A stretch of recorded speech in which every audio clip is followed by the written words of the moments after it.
ले जी दोस्तों, नासर भाई का ये कबूतर बैठ गया जी। 10 सेकंड 8:37 8:37 10 सेकंड के उत्ते दोस्तों ये जी नासर भाई का कबूतर दोस्तों बैठ गया माशाल्लाह। माटू कबूतर दूसरा बैठा जी ये 8:37 10 सेकंड माटू वाला कबूतर। ले जी दोस्तों ये माशाल्लाह बैठ गया कबूतर नासर भाई का दूसरा। बाकी लाइक शेयर सब्सक्राइब कीजिएगा चैनल पे नहीं है तो। बाकी ये दोस्त बैठे हुए जी चाय शाय पी रहे हैं। ये मुंसब भाई है जी हमारे माशाल्लाह। ये जी सादे मोहतरम उस्ताद नासर मलक रियासत साहब। और जी उस्ताद जी सुनाओ दसी जो यार जी। अस्सलाम वालेकुम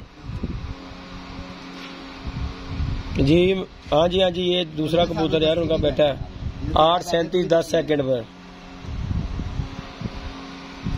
वीडियो अपलोड कर रहे हैं। ठीक हो गया जी, ठीक हो गया।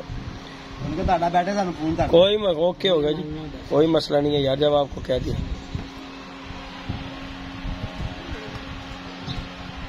बस यही तो बात है, जब कबूतरों की वीडियो डलनी है पता लगी जाना यार कौन सा बैठ रहा है कौन सा नहीं। यार उनको भी अल्लाह खैर करता है। मतलब भराबंदी ने शौक हो रहे हैं। कोई गल खुश हो गया। ठीक हो गया सर जी। बाकी जी दोस्तों ये माशाल्लाह बैठ गया कबूतर। इंशाल्लाह आप दोस्तों को अपडेट देते रहेंगे। दूसरा कबूतर बैठा नासर भाई का। उस्ताद जी उनको दसो। हाँ जी हाँ जी। इस कबूतर के बैठ की बड़ी खुशी है। अच्छा जी। ये 2.5 घंटे सामने खलोगी फिर गया। टावर पौने 3 घंटे। पौने 3 घंटे। ये कबूतर बुढ़ा कबूतर है। हाँ जी गल है। ये बाहर फिरदा बारिशा च नहांदा है। हाँ जी गल है। ये खुडे च डकदे भी नहीं। हाँ जी। ये ते असीं ना कबूतर होने की वजह नाल तेसू डा रहे वरना मसाक ही उड़ाना सी। हाँ जी गल है। ठीक है सरदार भरा मेरा शौक पूरा कराना सी। हाँ जी हाँ जी। उन्हें कही मेरे नाल हुण तो आओ तो तुसीं मुनसब इस गल ते गवाहो ते असीं इंज उड़ाता इहनूं ते इंज फिर के बह गए। हाँ जी गल है। अखेला पा खैर करे ना कुछ लिया सी। हाँ लेना तो परले पर डिग जाना। एक तो असीं पहले घरों ही रहे पहला पर जी असीं ते गल करांगे कि सारिਆਂ ਨੂੰ पता सी सरदार ਨੂੰ पता सी कि बताई दी। हाँ जी गल ਉਹਨੇ ਕਿਹਾ ਜੀ ਮੈਂ ਬਾਦੀ ਉਦੋਂ ਲਾਵਾਂਗਾ ਅਸੂ ਵਸਾ ਜੇੜ ਤੇ ਜਦੋਂ ਤੁਸੀਂ ਮੇਰੇ ਨਾਲ 2 ਵਾਰ ਅਸੂ ਦੇ ਲਾਓ। हाँ जी गल ਦੋਸਤ ਕਬੂਤਰ ਹੁੰਦਾ ਥੱਲੇ ਵਾਲਾ। ये उस तो भी थले पाए जी। एक होता थले वाला कैसा डर लगे उस तो भी थले जमीन ते फिरदा रहंदा यार। हां जी गल है। ਇਹਦੀ ਜ਼ਿੰਦਗੀ ਦੀ ਸੋਟੀ ਮਾਰ ਕੇ ਥੱਲੇ ਉਹਦੀ ਮਿਹਰਬਾਨੀ ਹੈ ਕਿ ਸਾਥ ਜੀ ਉਹ 2-2.5 ਘੰਟੇ ਦੇ ਪੌਣੇ 3 ਘੰਟੇ ਕਦੀ ਸੋਟੀ ਮਾਰ ਕੇ ਉਹ ਥੱਲੇ ਸੁੱਟ ਦਿੰਦੇ ਆ ਕਦੀ ਸੋਟੀ ਮਾਰ ਕੇ ਉੱਤੇ ਪਾ ਦਿੰਦੇ ਆ। ਨਾਲੇ ਕਦੇ ਬੰਦ ਹੀ ਨਹੀਂ ਹੋਇਆ ਵਿਚਾਰਾ ਦੀ ਮਿਹਰਬਾਨੀ। अपनी जवानी च कबूतर का बच्चा सी यार। हाँ जी गल है कोई शक नहीं। नासर कितने साल पुराना है? 8 साल पुराना।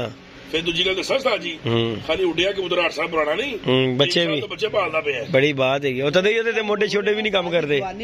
लो जी दोस्तों जो इस टाइम जिंदगी की सिस्टम है ना इस टाइम इंसान बच्चे पाल के अपने पागल हो जाता है। हो जाता नहीं है परेशान है दुनिया। हाँ जी बात है। फिर कबूतर है बलूंगड़ा ही कोई शक नहीं कोई शक नहीं। हाँ जी फिर भी अल्लाह शुक्र उठ गया। हाँ जी हाँ जी मेहरबानी जी कई बात है कोई शक नहीं। पता नहीं शाम नू की करदा की है किस खाते च बढ़दा है।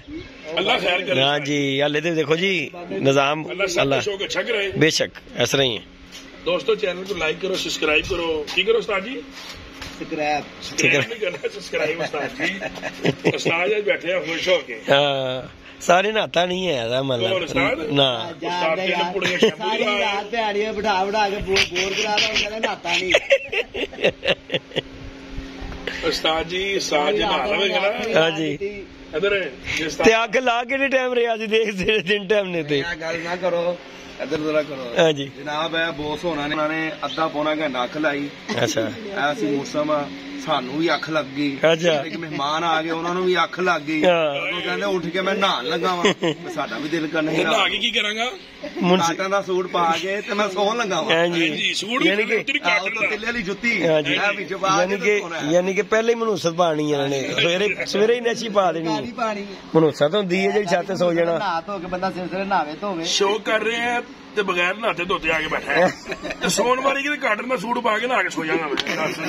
फिर तेरा सोना चंगा भाई तू सो ही जा तू इंज ही सो खुश हो गए।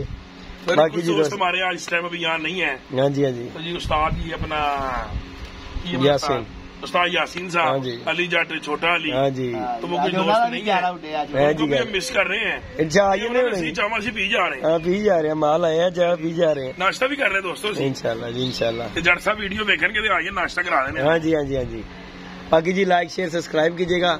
ये जी अपडेट है, दूसरा कबूतर हमारा बैठ गया 8:37 और 10 सेकंड पर।